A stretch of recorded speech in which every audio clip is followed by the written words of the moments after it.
YouTube, today I'm gonna give you a movie review of this movie I saw called Noriko's Dinner Table.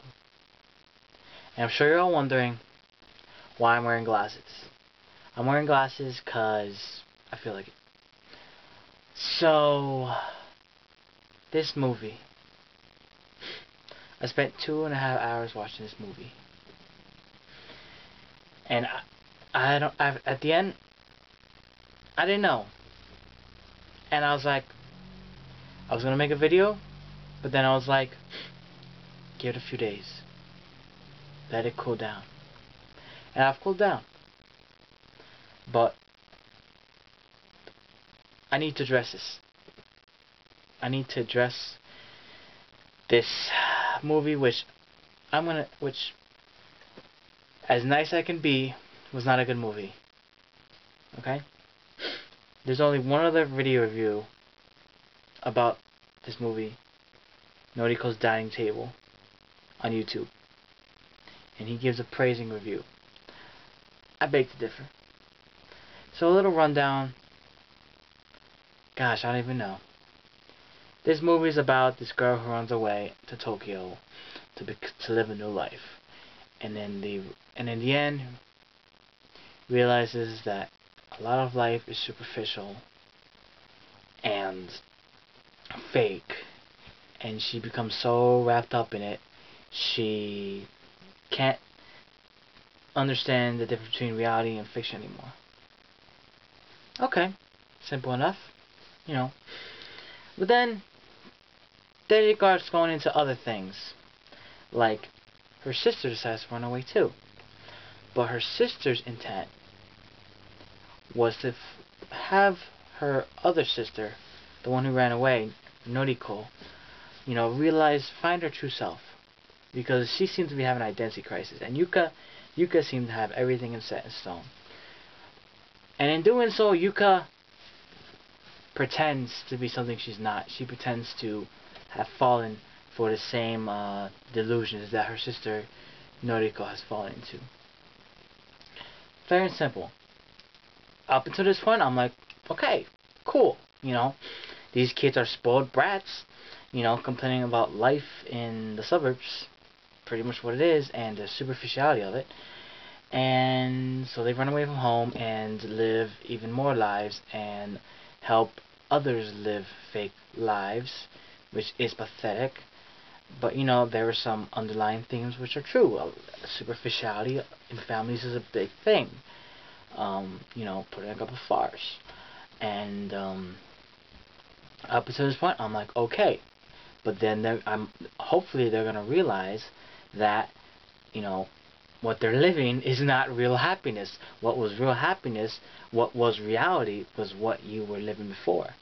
And that's where their father, I think his name was Tetsuo, but that sounds like the person from Akira, so I might be wrong.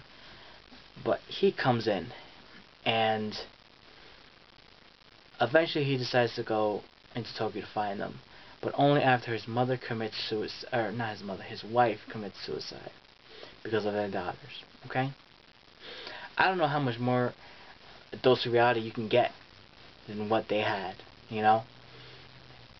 Compared to what Noriko was doing in Tokyo, she was going around, basically all smiles and stuff, being paid to pretend to be like another person's estranged daughter.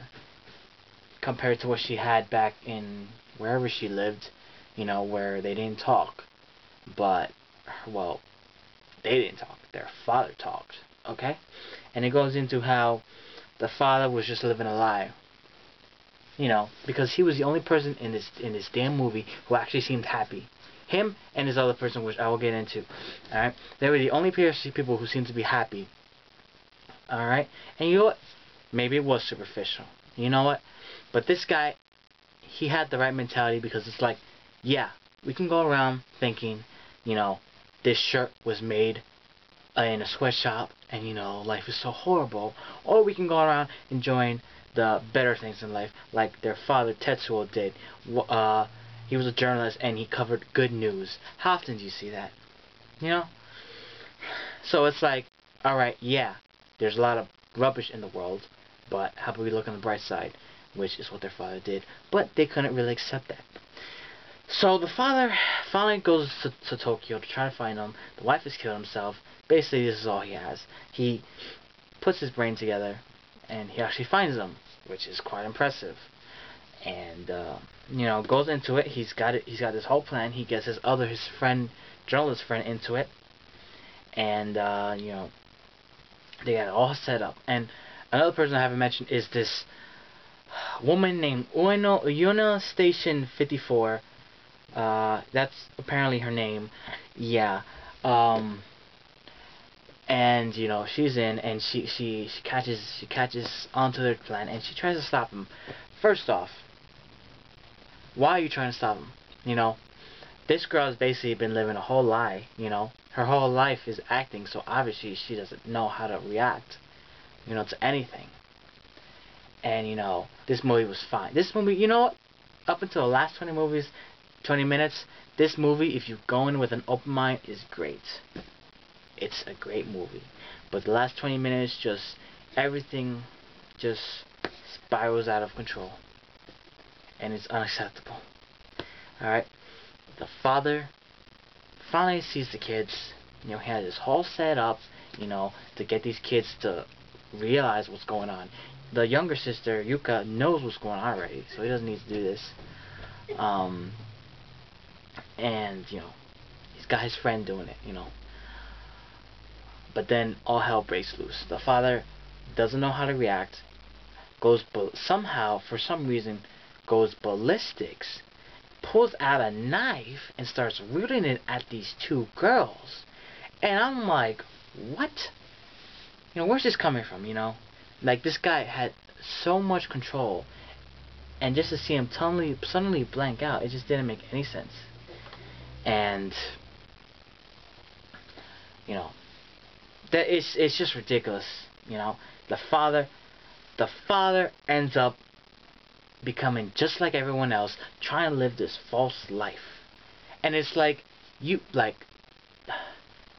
getting paid, I don't even know what they had going on at the end, if he's paying them or what, and it was a shame because the friend, I don't even know his name, he probably had played the biggest role in this damn movie, and they killed him off, and they didn't give him the enough time that they did, because the whole mastermind, Uena Station 54, he goes up to her and he tells her, because he's paying for her services to pretend, so he's like, I'm the customer, I order you to stop acting.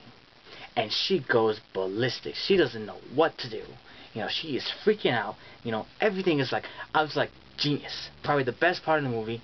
And then some, I guess, the Yakuza or whatever, come in and kill this guy. And it's like, well, what happened there? Like, you could have solved this whole thing, and yet you kill him off. And the father, Tetsuo, ended up unable to do it. He ends up living this whole lie. And at the end, just proving how selfish these girls were, Yuka somehow makes Noriko realize who she is again. Somehow through all this chaos, and Tetsuo even ended up killing like 20 of the Yakuza or something. Somehow Yuka's able to do this. She's like, my job is done here, and she walks off to become her true self. Okay, and then Noriko's like, thank you. I am not, whatever, I'm not a doll or whatever, I'm Noriko. She realizes who she is. But in all this light, okay, in all this whole movie was about finding yourself, and in all this time trying to find yourself, these two girls were so selfish. You gotta wonder if it's even worth it. How selfish they were, because they screwed their father off. Because at the end, he has been delusioned, and for the worst, very much for the worst. And the fact that the Yuka walks off, it's just total disregard for everybody. It's just, this movie was an attempt to justify spoiled girls in first world countries complaining about their wonderful lives and thinking how miserable it is because it's superficial. If it's superficial, fine. But don't ridicule and ruin other people's lives as they did. You know. And this movie was such a disappointment. Just how fake everybody was, and nobody had a sense of reality except the guy, the be yourself guy. You know, just everybody was so out of touch, and you know, everybody needs to be punched in the face. Just how ridiculous everyone acted in this movie. And you know what? You don't even, you know, I didn't see Suicide Club, which is apparently the prequel to this movie or whatever, but you don't need to see that movie, alright? Because it apparently makes even less sense. So, taking off the glasses, don't watch this movie, okay? It has a great message, it has a great underlying message, but at the end of the day, it enforces the idea that everything is fake and that you should try to get away with it, but at the cost of others people, finding yourself at the cost of ruining your father's life, this man who cared for you. Is it really that worth it? Is it really worth that much? Your apparent freedom? What freedom did Noriko have? They definitely did not have any freedom. They just finally realized who they were, and it wasn't for the better. So don't watch this horrible movie. Alright, I'm seriously disappointed. 2.5 hours wasted in this movie. Hopefully I've saved 2 hours of your lives as well. Peace.